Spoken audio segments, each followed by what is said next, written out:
کہ یہ مسئلہ کہ مسافر جو ہے وہ سفر میں روزہ رکھ سکتا ہے یا نہیں، یہ بہت اہم مسئلہ ہے. مسافر سفر میں روزہ رکھ سکتا ہے یا نہیں، اس میں آپ نے بڑی دونوں طرف سے جو ہے نا وہ بڑی ایکسٹریم باتیں سنی ہوں گی. بعض کہتے ہیں نہیں رکھنا چاہیے، بعض کہتے ہیں جی سفر میں بھی رکھیں گے. اس میں 5 حدیثیں ہیں اور 5 ہی متفق علیہ ہیں بخاری اور مسلم کی. اس سے مسئلہ انشاءاللہ تعالی یہ بالکل کلیئر ہو جائے گا. باقی گفتگو انشاءاللہ اگلی دفعہ ہوگی. پہلی حدیث صحیح بخاری اور صحیح مسلم کی متفق علیہ حدیث ہے. نبی صلی اللہ علیہ وسلم نے ایک ہجوم دیکھا تو آپ صلی اللہ علیہ وسلم نے اس ہجوم میں یہ دیکھا کہ ایک شخص ہے جس کے سر پر لوگوں نے سایہ کیا ہوا ہے گرمیوں میں. آپ نے پوچھا اس کو کیا ہوا ہے؟ تو آپ صلی اللہ علیہ وسلم کو بتایا گیا کہ یہ شخص مسافر ہے اور اس نے روزہ رکھا ہوا ہے. تو آپ صلی اللہ علیہ وسلم نے فرمایا سفر میں روزہ رکھنا کوئی نیکی نہیں ہے، یعنی کوئی ایکسٹرا آرڈنری نیکی نہیں ہے. اتنے لوگوں کو مصیبت میں ڈالا ہوا ہے کہ ایک مسافر اور اتنے لوگ جو ہے اوپر وہ لے کے کھڑے ہوئے ہیں. جس نے ہمارے بھی یہ وزیر وغیرہ جب کسی شہر سے گزرتے ہیں پوری ٹریفک بلاک کر دیتے ہیں، لوگوں کو مصیبت میں ڈال دیتے ہیں. دوسری حدیث صحیح بخاری اور صحیح مسلم کی متفق علیہ حدیث ہے. صحابہ کہتے ہیں کہ ہم نبی صلی اللہ علیہ وسلم کے ساتھ سفر میں تھے، ایک جگہ قیام کیا تو ہم میں سے کچھ صحابہ نے روزہ رکھا ہوا تھا، کچھ نے نہیں رکھا ہوا تھا. اب جنہوں نے روزہ رکھا تھا وہ تو نڈال ہو کے وہاں گر پڑے، اور جن کا روزہ نہیں تھا انہوں نے باقی صحابہ کے لیے افطاری کا انتظام کیا، خیمے لگائے اور سارا سلسلہ وہاں سیدھا کیا. تو نبی صلی اللہ علیہ وسلم نے فرمایا آج روزہ نہ رکھنے والے روزہ رکھنے والوں پر سبقت لے گئے. ان کا بھی دیکھیں نا، ان کو روزہ کھلایا، ان کو ثواب مل گیا. تیسری حدیث صحیح مسلم کی ہے کہ صحابہ اکرام کہتے ہیں کہ ہم 16 رمضان المبارک کو جہاد کے لیے قتال کے لیے نکلے تو ہم میں سے کچھ صحابہ نے روزہ رکھا ہوا تھا، کچھ نے نہیں رکھا ہوا تھا. جنہوں نے رکھا ہوا تھا وہ نہ رکھنے والوں کو ملامت نہیں کر رہے تھے، اور جنہوں نے نہیں رکھا ہوا تھا وہ رکھنے والوں کو ملامت نہیں کر رہے تھے. یعنی دونوں معاملات اس طریقے سے چل رہے تھے. چوتھی حدیث صحیح بخاری اور مسلم کی متفق علیہ حدیث ہے. سیدنا حمزہ بن عمر اسلمی رضی اللہ تعالیٰ عنہ کثرت سے روزہ رکھا کرتے تھے. تو انہوں نے حضور صلی اللہ علیہ وسلم سے پوچھا یا رسول اللہ صلی اللہ علیہ وسلم کیا میں سفر میں روزہ رکھ سکتا ہوں؟ وہ نفلی روزوں کا پوچھ رہے تھے، فرض روزہ تو ظاہر ہے اس سے بھی اوپر کی چیز ہے.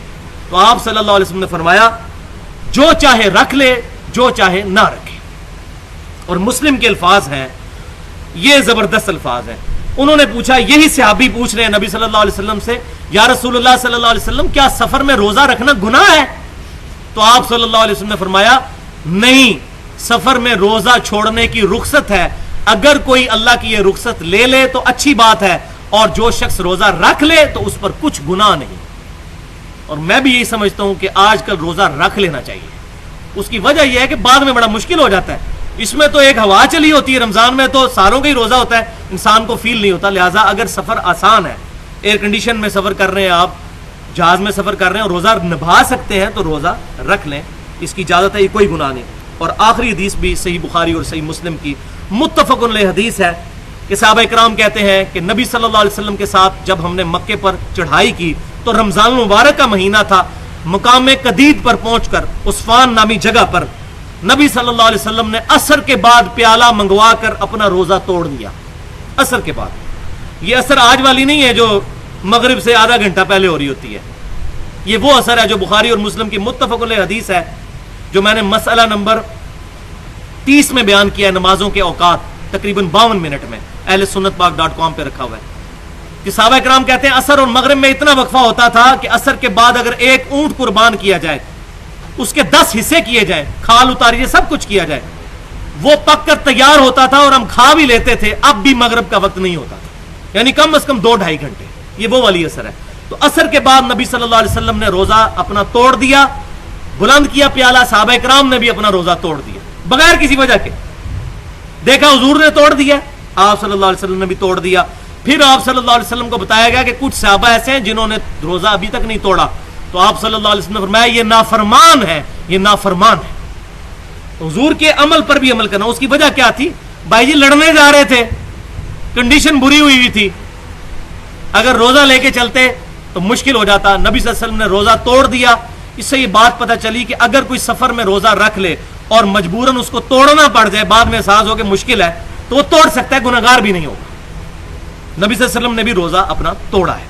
لہٰذا اس سے 3 نتائج نکلے. نمبر 1، سفر میں روزہ رکھنا ضروری نہیں اور نہ یہ کوئی بہادری ہے کہ بندہ زبردستی روزہ رکھے. نمبر 2، اگر کوئی رکھ لے جیسا کہ آج کل سفر آسان ہے تو اس پر گناہ بھی کوئی نہیں رکھ سکتا ہے، اور بہتر یہی ہے کہ وہ اسی وقت اپنی گنتی پوری کر لے۔ اور نمبر 3، اگر دوران سفر اندازہ ہو جائے کہ اب میرے لیے روزہ نبھانا مشکل ہے تو پھر روزہ توڑا بھی جا سکتا ہے، اس میں انشاءاللہ تعالی گناہ بھی نہیں ہوگا۔ وہ میں نے صحیح بخاری اور مسلم سے حدیث بھی بتا دی۔